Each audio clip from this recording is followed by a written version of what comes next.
I fear for the world.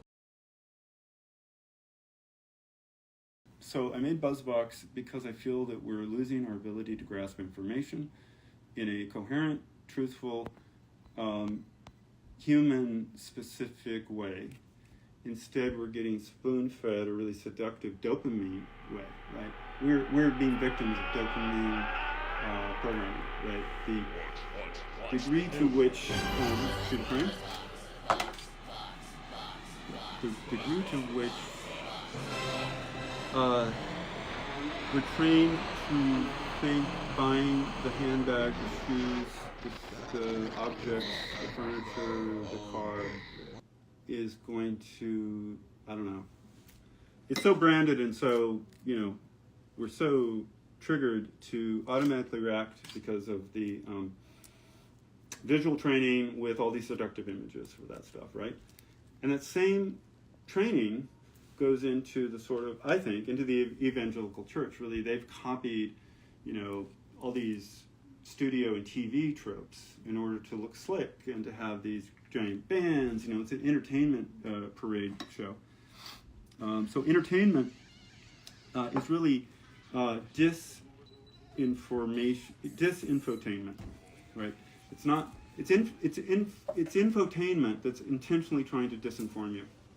And BuzzBox was a plea for help, that if you could break out, can I actually seduce and abuse people's eyeballs and not let them leave the theater? Can I do that? Because I want to take them to the ultimate limit as much as I could, so I could break them out of understanding, look outside. We were talking about They Live, that classic John Carpenter film, where the guy puts on sunglasses or eyeglasses and he sees the obey and everything is translated for him. And really, BuzzBox was trying to build a filter that people could use to understand how warped, and you just can't make sense of it, right? So this is the battle of chaos versus coherence. BuzzBox was my first volley to say, hey, that's chaotic. Please, people, can we do something coherent together if you watch it? And can anybody help me with the tape machine, actually? Does anyone want to jump in? Because I could talk while someone else is trying to, thanks, Teresa. Okay, well, this is, I've worked with plasticine clay since I was 5 years old. And my parents developed this, let us start on the kitchen table, and then took the kitchen table to another room and just let us permanently play clay every afternoon, every day from when I was 5.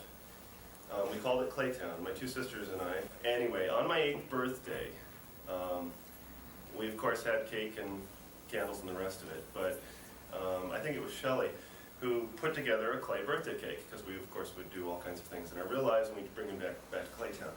She put together this clay birthday cake, which is like little quarter-sized pieces of blue and yellow clay stacked on each other, wrapped it around and cut open the cake, and voila, you pull it out, and just like a real cake, it's got all the striping in it.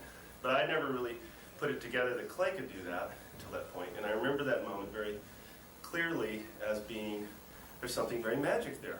There's something, that is where the curiosity first began in my mind, at the age of 8. I knew I could do something with it, I didn't know what. And I thought to myself, well, I'm going to remember this and do something with it someday. The basic rule we must always remember is,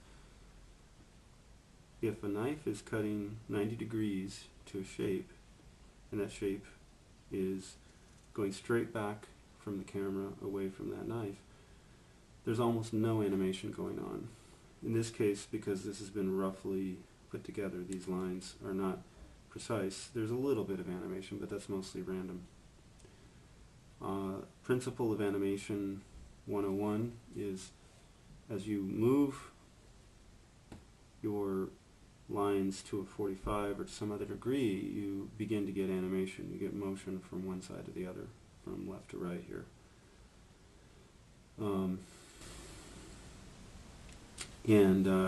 The further you rotate a block, if you were anticipating your cuts to be like this, the more radical or advanced or fast ultimately that line would be moving across screen. So if you continue to move even more, this is like zipping across. And finally, if I were to line this up to the camera and begin to slice these, you would see a series of flash frames or somewhat slightly distorted flash puddles, if you will, because this isn't very straight. This block is fairly wobbly. You get sort of like one frame of a sort of a puddle looking shape, it's a certain color, and another frame, and then it's red, orange, yellow, white. And You've done work on Pee-wee's Playhouse, though, yeah. Pee-wee's Playhouse. I worked first and second season, and actually third, fourth season, briefly. But I was hired as a. I went out to New York and said, "Hey, I've got a great film, Buzzbox. Hey." Ultra hype.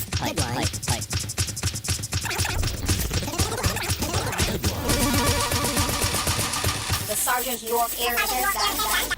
And I know that may take a while to absorb, but that's the idea. So